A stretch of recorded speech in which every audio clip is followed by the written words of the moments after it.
नमस्कार दोस्तों, मैं हूं ब्रजेश और आप देख रहे हैं एबीवी एंटरटेनमेंट। दोस्तों, टीआरपी में सबसे टॉप पर रहने वाला स्टार प्लस का सीरियल अनुपमा की स्टोरी लगभग हर किसी को बहुत पसंद आती है। उसके ऑडियंस बहुत सारे हैं। वैसे ही एक ऑडियंस हमारे बीच इस समय मौजूद हैं जो अनुपमा को बहुत ही तहे दिल से देखती हैं। तो आइए जानते हैं उनसे कुछ अनुपमा के बारे में। कुछ सवाल और कुछ जवाब का सिलसिला चलेगा अभी। तो सबसे पहले आपसे जानना चाहते हैं कि आप अनुपमा सीरियल को इतना पसंद क्यों करती हैं? अनुपमा सीरियल ऐसा है जो एक गृहिणी के लिए अनुपमा सीरियल एक ऐसा है जो एक गृहिणी के लिए एक समय पर आता है। जैसे कि अगर उसका समय ऐसा है 10 बजे का आने का उसका समय है, तो 10 बजे हम भी फुर्सत में रहती हैं, इसीलिए हम देख लेते हैं।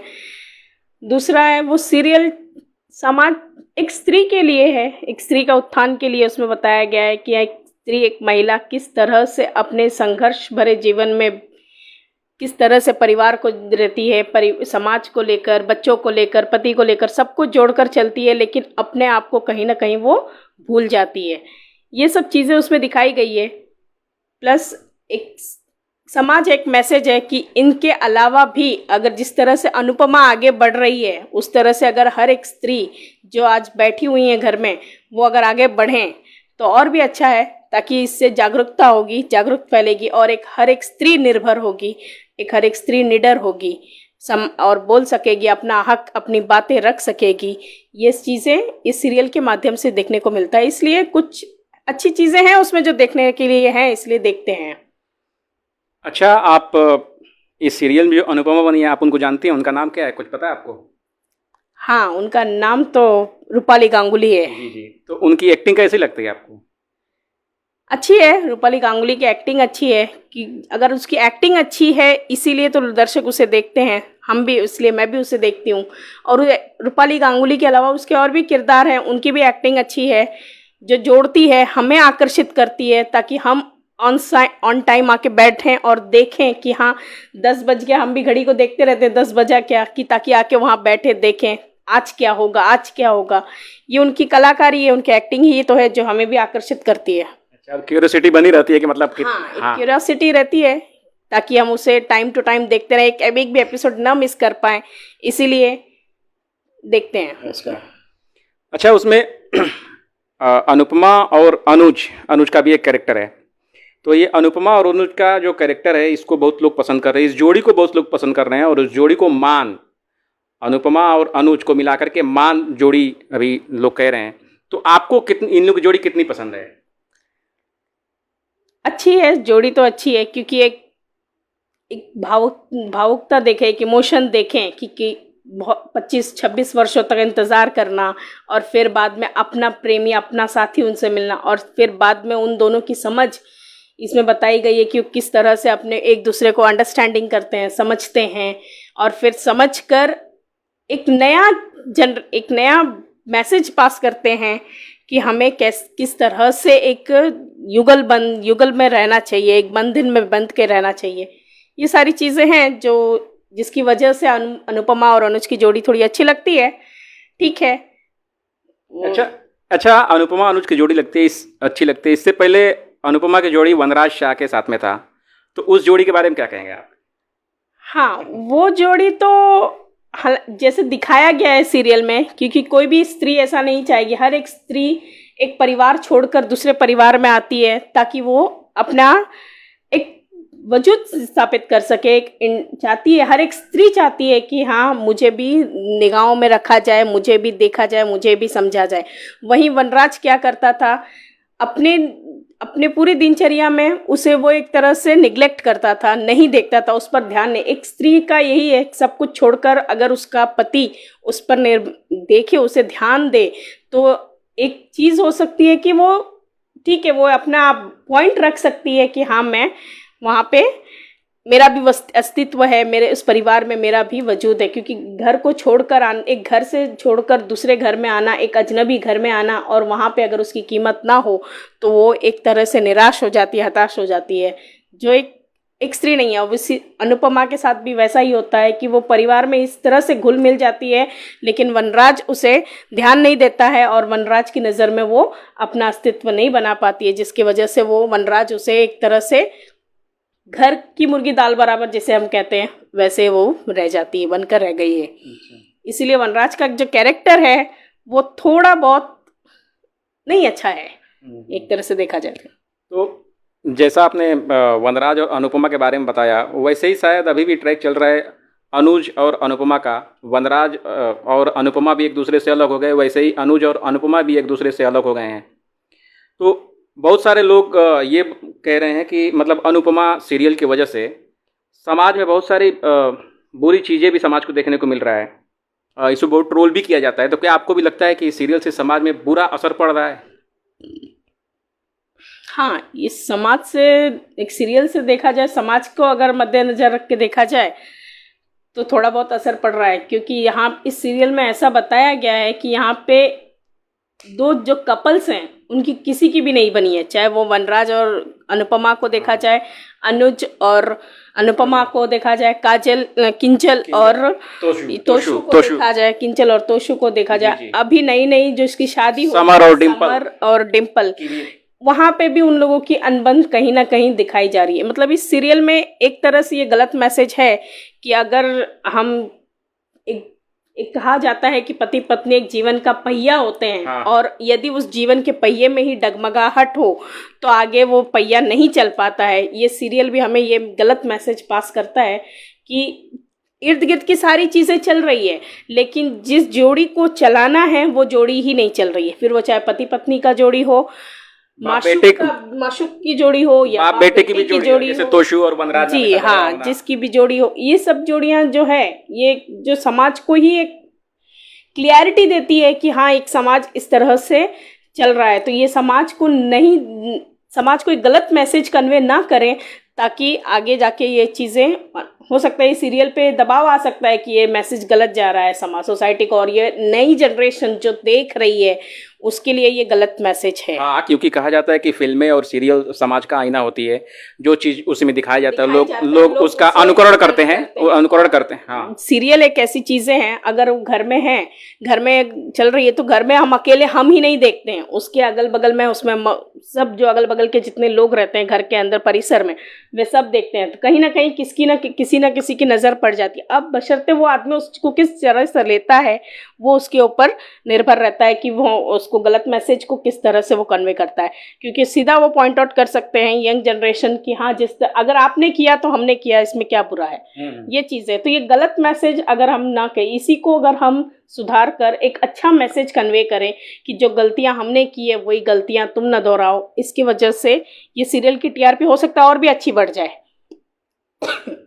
हाँ, क्योंकि इसके पहले भी देखा गया था कि जब तोशु और किंजल में जब लड़ाई हुआ था तो वनराज उसको समझाने की कोशिश करता है, लेकिन वो उसके ऊपर दारू पिया रहता है और उसके ऊपर चढ़ जाता है। उसने भी यही बोला कि आपने कौन सा बहुत अच्छा काम किया, आपने भी तो कुछ ऐसा ही किया था। तो है, वही गलत मैसेज हुआ ना, जिस तरह से जैसा वो देख रहे हैं। तो अभी अगर हमारे घर में भी हैं बच्चे, अगर वो चीज़ देखते हैं, कल को हमसे भी अगर कुछ गलती होती है तो बच्चे भी सीधा पॉइंट आउट करते हैं, क्योंकि वो चीज़ वो सीख रहे हैं बच्चे। हम वही चीज़ जो हम देखते हैं वही चीज़ का हम अनुकरण करते हैं, वही हम सीखते हैं।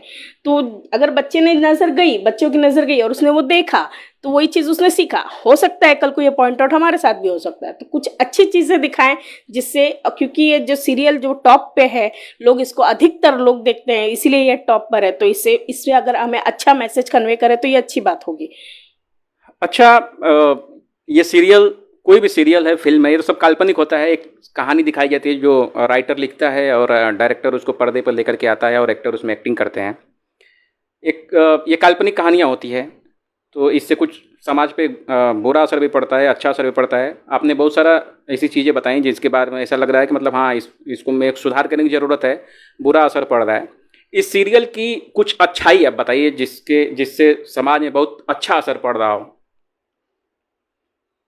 सीरियल में परिवार की एकता, ये सबसे अच्छी चीज़ें हैं सीरियल की, क्योंकि इसमें बुजुर्ग से लेके युवा पीढ़ी तक सब एक दूसरे से प्रेम से रहते हैं, एकता बना कर रहते हैं। अगर कोई समस्याएं आती हैं तो एक साथ मिलकर उसका निवारण करते हैं, हल करते हैं।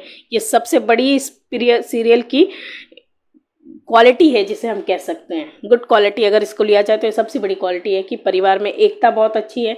दूसरी बात, सम्मान की जहाँ बात आती है, छोटे और बड़ों का जो सम्मान है वो इस परिवार इस सीरियल में देखने मिलता है कि एक डिस्टेंस बना रहता है सब में, कि बड़ों का छोटों के साथ कैसे बिहेवियर रहना चाहिए, छोटों का बड़ों के साथ कैसे बिहेवियर रहना चाहिए, ये चीज़ हमें देखने को मिलता है इसमें।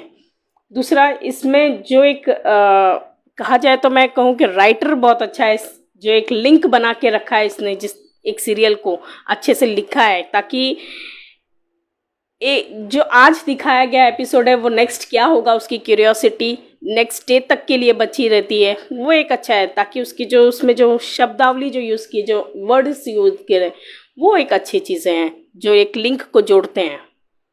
अच्छा, अभी करंट ट्रैक जो चल रहा है अनुज और अनुपमा का, ये दोनों एक दूसरे से अलग हो गए हैं, तो बहुत सारे दर्शक ये चाहते हैं कि जल्दी से जल्दी अनुज और अनुपमा का मिलन हो जाए। और अनुपमा का भी दिखाया जा रहा है कि उनकी गुरु माँ उनको अमेरिका भेजने वाली है, और जो अमेरिका में उनकी चीज़ें उसके उत्तराधिकारी उनको बनाने वाली हैं।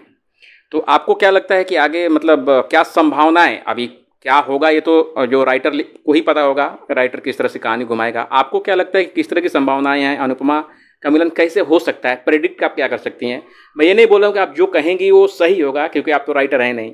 तो बहुत सारे दर्शक हैं कि जल्दी से चाहते हैं कि अनुज और अनुपमा एक दूसरे से मिल जाएं, मिलन हो जाए। तो आप क्या चाहती हैं, मतलब आगे क्या हो सकता है? हो सकता है अनुज फिर से अनुपमा से कन्फेस करे कि हाँ मैं वापस तुम्हारे साथ रहना चाहता हूँ। इसके लिए वो शायद अमेरिका चला जाए, अमेरिका जाकर वहाँ पे उससे कन्फेस करे कि क्या हुआ था, और माया का कैरेक्टर जो उसकी सच्चाई है वो वापस आ जाए, जो वो शायद मुझे ऐसा लग रहा है कि वो कहीं बहाने बना रही है, झूठ बोल रही है डॉक्टर से मिलकर। तो वो चीज़ अगर माया की सच्चाई अगर सामने आ जाएगी तो अनुज और अनुपमा शायद मिल सकते हैं वापस। अच्छा, इस शो में एक चीज़ और भी अभी दिखाया जा रहा है कि जो किंजल हैं, उसमें किंजल किरदार निभा रही हैं, वो इस सीरियल में मतलब दूसरी अनुपमा बनने की कोशिश कर रही हैं। ऐसा आपको भी लग रहा है? हाँ, क्योंकि इसमें इस सीरियल में किंजल का कैरेक्टर अच्छा है, बहुत अच्छा उसने प्ले किया है, कैरेक्टर रोल भी प्ले उसने अच्छा किया है। और एक जो हर सास को एक बहू जैसी चाहिए वैसे वो बहू बनने की कोशिश कर रही है। सेम अनुपमा कहा जाता है किंजल को, अक्सर वो लोग कहते भी है कि, या उसमें जो कैरेक्टर बा है, जो बा बनती है, वो कहती भी है कि किंजल दूसरी अनुपमा है करके। तो किंजल का रोल अच्छा है, कर रही है, लेकिन एक स्त्री को इतना भी नहीं करना चाहिए कि एकदम उसका अस्तित्व फिर अनुपमा जैसा ही, पिछली अनुपमा जैसी थी, नमी सहमी डरी हुई, वैसी हो जाए। उससे ऐसी वाली अनुपमा ना हो तो अच्छा है, क्योंकि आज के समाज को वैसी वाली अनुपमा बहुत कम देखने को मिलती है, और ना रहे तो अच्छा है। क्योंकि उससे क्या होगा कि उससे स्त्री अपना धीरे धीरे अस्तित्व खो देगी, अपने हक की बात रखना वो धीरे धीरे भूल जाएगी। ठीक है, हमें अपनी बात रखनी चाहिए, सही तरीके से बात रखनी चाहिए, लेकिन इतना भी हमें दबना नहीं चाहिए कि लोग हमें दबा कर रखें। हमें अपनी बात, हमें अधिकार रखना, एक अधिकार की बात है जो हमें रखनी चाहिए, चाहे वो परिवार हो, चाहे वो समाज हो, चाहे वो कोई भी ऐसी जगह जहाँ भी हो। अगर आप, हर एक मनुष्य को बोलने का अधिकार होता है, हमें भी अपना बोलने का अधिकार होना चाहिए। हालांकि भारत पुरुष प्रधान समाज है, लेकिन यहाँ पे ऐसा है कि पुरुषों की सबकी सुनती है और स्त्रियों की नहीं सुनी जाती है। तो ये इस सीरियल के माध्यम से भी एक चीज़ देखने को मिला है कि जहाँ पे एक स्त्री जो डरी सहमी हुई थी, आज वो स्त्री चढ़कर अपने मुकाम पे जा रही है, और हक की बात कर, अकेले वो अपने जो भी है अपने जीवन का जो संघर्ष है वो अकेले पूरा करने में सक्षम है। अच्छा, इस सीरियल में दिखाया जाता है एक्स्ट्रा मैरिटल अफेयर में बहुत जोर दिया गया है। ये सीरियल से मुझे लगता है कि एक्स्ट्रा मैरिटल अफेयर पर, इस पे आपका क्या कहना है? हाँ, ये भी एक गलत मैसेज गया है सीरियल के हिसाब से। नहीं, गलत मैसेज, अगर किसी टॉक्सिक रिलेशन में हैं आप, अगर उस रिश्ते से छुटकारा पाना चाहते हैं तो ये तो आपकी स्वतंत्रता है, आपकी आज़ादी है, इसमें तो कुछ ऐसा है नहीं, आप कर सकते हैं। लेकिन ये चीज़ बहुत बड़ी समय है, क्योंकि ये हर चीज़ टॉक्सिक नहीं हो सकता है, कहीं अंडरस्टैंडिंग भी होनी चाहिए, म्यूचुअल अंडरस्टैंडिंग में होनी चाहिए, सब में, दोनों में। ज़रूरी नहीं है कि वही एक रास्ता अपनाया जाए, एक्स्ट्रा मैरिटल अफेयर ही अपनाया जाए, क्योंकि इसमें दो परिवार बंधते हैं और दो परिवार के साथ पूरा उसका एक जमावड़ा रहता है, रहता है, बाल बच्चे सब रहते हैं उसके साथ। तो अगर आप एक्स्ट्रा मैरिटल, तो आपके साथ साथ जो आपके पीछे रह गए हैं वो भी एक तरह से छूट जाते हैं और एक तरह से वो बिखर जाते हैं। तो ये अफेयर, ये मेरे हिसाब से तो एक्स्ट्रा मैरिटल अफेयर सही नहीं है। अच्छा ठीक है, ये तो आपका ओपिनियन हो सकता है, सबका अपना अपना ओपिनियन हो सकता है। हाँ, सबका अपना अपना ओपिनियन हो सकता है। और बहुत सारे दर्शक ये ट्वीट करते हैं इसमें कि इसके द्वारा जो समाज में बुरा मैसेज जाता है वो ये है कि जो भी चीज़ें इसमें दिखाई जाती है, जो भी घटनाएं इसमें होती हैं, उससे सोसाइटी रिलेट नहीं कर पा रही है। एक तो ये है कि इसमें जो डिम्पी हैं, डिम्पल, वो अनजान थी, अनुपमा की फैमिली से नहीं थी। उनको रास्ते में अनुज और अनुपमा कहीं जा रहे थे और इस तरह की घटना हुई और फिर वो उनको घर पे लेकर के आए, उन्होंने अडॉप्ट कर लिया और फिर उनको अपने घर पे रखे। उनकी अभी शादी की भी चल रही है। लेकिन कभी कभी ऐसा होता है कि अनुपमा और डिम्पी के बीच बड़ा कंट्रोवर्सी क्रिएट हो जाती है कभी कभी, मतलब एक दूसरे लड़ने के लिए एक दूसरे को तैयार होते हैं। हो सकता है कि दोनों का विचारधारा अलग अलग हो। तो इससे दर्शक ऐसा बोल रहे थे, मैं नहीं बोल रहा, दर्शक ऐसा बोल रहे थे कि अब तो लोग ये सोचने से भी डरेंगे कि इस तरह का जो भी विक्टिम है उनको अपने घर पे लाएं, उनको एक प्राश्रय दिया जाए, क्योंकि जब इस तरह से होगा तो फिर वो उसी परिवार पे चढ़ बैठेगी। और दूसरी बात ये है कि जब अनुपमा ने छोटी अनु को एडॉप्ट किया था तो ये एडॉप्ट का मैसेज बहुत अच्छा है। सोसाइटी में ऐसे बच्चों को एडॉप्ट करना चाहिए, अच्छी बात है, इसमें अच्छी बातें दिखाई गई है। लेकिन उसके बाद जिस तरह से अनुपमा और अनुज दोनों का रिश्ता ही एक दूसरे से अलग हो गया, वो बच्ची की वजह से ही तीसरे की उनके लाइफ में एंट्री हुई और एक दूसरे का रिश्ता ही टूट गया, अलग हो गया। फिर वो एक दूसरे को मनाने की कोशिश करे। इस पर आपका क्या कहना है? क्या इस समाज के लिए बहुत बुरा प्रभाव छोड़ रहा है? क्योंकि इस तरह से फिर आगे कोई अडॉप्ट करने की सोचेगा ही नहीं, या किसी विक्टिम को अपने घर पे ला करके सहारा देने की ही नहीं सोचेगा। नहीं, ऐसा नहीं, हर विक्टिम ऐसा नहीं होता और हर एडॉप्शन का ज़रूरी नहीं है कि थर्ड पार्टी हो। जी जी बिल्कुल, हर एडॉप्शन का थर्ड पार्टी होना ज़रूरी नहीं है, क्योंकि ऐसे बहुत सी संस्थाएं आजकल हैं जो आपको लीगली तौर पे अडॉप्शन देती हैं और वो कर सकते हो। तो इसमें ज़रूरत नहीं है कि थर्ड पार्टी हो। लेकिन यदि थर्ड पार्टी आती है तो उसमें अंडरस्टैंडिंग होनी चाहिए उन लोगों में कि अब उसका, हालांकि हमने उस बच्चे को अडॉप्ट कर लिया है तो लीगल तौर से वो मेरा है, तो हमें जो थर्ड पार्टी अगर आती है तो उस थर्ड पार्टी को नज़रअंदाज करके हम अपने जीवन को अगर अच्छे से निभाएं तो शायद जीवन अच्छे से निभ सकता है। अच्छा, आपसे बात करते करते एक सवाल मेरे दिमाग में आया कि इसमें बा का कैरेक्टर, बा का देखी नहीं, बा और अनुपमा में जिस तरह का चलता रहता है, हालांकि वो अपना कैरेक्टर प्ले कर रही हैं, कैसा लगता है आपको? मतलब ऐसे आपके परिवार में अगर इस तरह की औरत अगर रहे, चलिए हंसी मजाक सवाल है, वो तो हर सास बहू का कैरेक्टर है, वो उसको तो कुछ नहीं कह सकते हैं, क्योंकि वो एक सास की जगह पे वो अपना कैरेक्टर बखूबी निभा रही हैं और एक बहू के तौर पे वो अपना कैरेक्टर एक बखूबी निभा रही हैं। ठीक है, सास बहू का नोक-झोंक क्या चलता है, लेकिन उतना ही उन दोनों में प्रेम भी है, उतना ही उन दोनों में लगाव है और उतना ही उन दोनों में सम्मान भी है। एक बहू को एक सास के साथ किस तरह से बिहेव करना चाहिए और एक सास को बहू के साथ किस तरह से बिहेव करना चाहिए, उन दोनों के कैरेक्टर से भी हमें एहसास होता है। क्योंकि कहीं ना कहीं बा उसे बहू नहीं अपनी बेटी ही मानती है, तो इसीलिए उसे डांट कर फटकार कर उसे या फिर चिल्ला कर, जैसे भी है, खड़ी खोटी सुने, क्योंकि एक माँ ही है जो अपने बच्चे को खरा खोटा सुना सकती, फिर वो चाहे कोई माँ क्यों ना हो। चलिए, तो अनुपमा के बारे में बहुत कुछ बातें हुई। तो दोस्तों फिर मिलेंगे नेक्स्ट एपिसोड में किसी दूसरे सीरियल पे चर्चा करने के लिए। तब तक के लिए देखते रहिए आप ABV एंटरटेनमेंट। नमस्कार।